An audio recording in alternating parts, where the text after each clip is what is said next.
Hi everyone. This video, it's one of my position that I was already playing, and I have posted a short also on YouTube.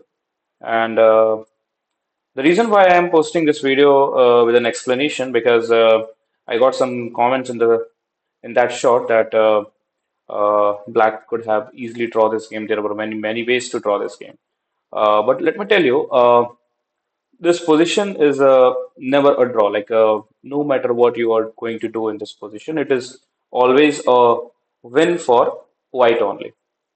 And you can only win this game if you know the pattern that is called as Spassky's exercise. And that's what I'm going to explain. And there will be draw also. There are positions which leads to a draw by following the same pattern, but this is not the one of them. It's a complete win. So here, white simply pushes the pawn, promotes to a queen, and black pushes the pawn here. Now trying to promote it, but now since we have the queen and now it's our turn, so we can play simply. We will give this queen c5 check. And now the king will not go to d1 because he will be blocking its own pawn, so he doesn't want to do that. He'll play king b1. Now, once the king goes to b1, we'll try to attack the pawn from behind. It's a very, logical end game principle that put your rooks or queens behind the passed pawn because so to stop that. So now the pawn is not promoting. The king will try to come here to protect the pawn. Okay, the king will can come here also. Both are possible, but I'll show you this first. So here we simply give a check, attack the pawn, and again, if the king goes to b1, then we can take the pawn. The promotion will no longer be possible. If king goes to d1, then we will simply bring our king. That's what the pattern is. We have to bring our king, very close to the pawn so that we can capture this pawn.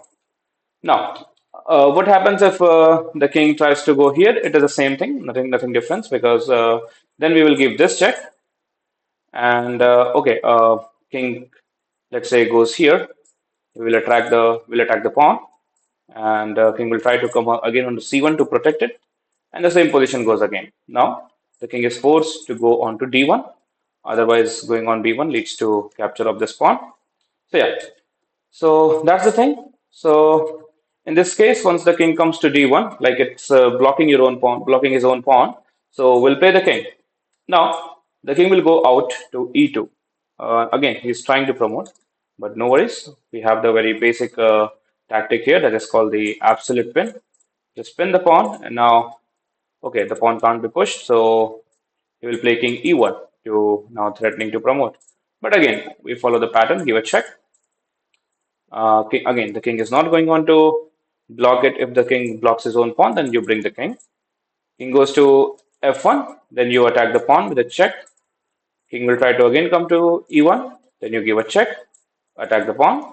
King can't go to f1 because he will capture the pawn, so he will again block his own pawn. Then just bring the king. So whenever the king is coming in front of the pawn, just bring your king.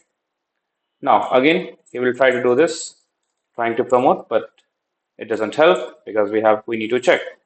King will go down, and again following the same pattern like this, and king goes to b1. We attack the pawn, and we give a check also. King will come to c1 to protect it, but then queen c3, same kind of pattern. King has to force here to go on d1, and then this, and now it's up. If you see, it is black's turn, and only one legal move possible is king e1.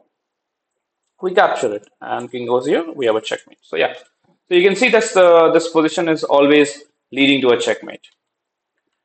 Following this pattern is really good, but I will tell you one thing. There is this thing that if the king and the pawn, just imagine if the pawn is a bishop's pawn, then this position is kind of a draw. I'll show you why. Uh, what we can do here, there is this. Let's say, let me just shift the pawn just one step here, and I'll shift the king also one step, just shifting the king. Okay.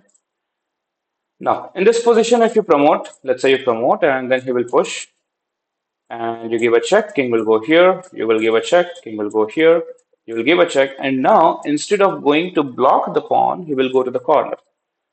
The reason is if you capture, it will lead to a stalemate. And there is no time for your king to come and attack the pawn. So this will always lead to a draw. This position is the one that can be a draw because of the, stalemate follows.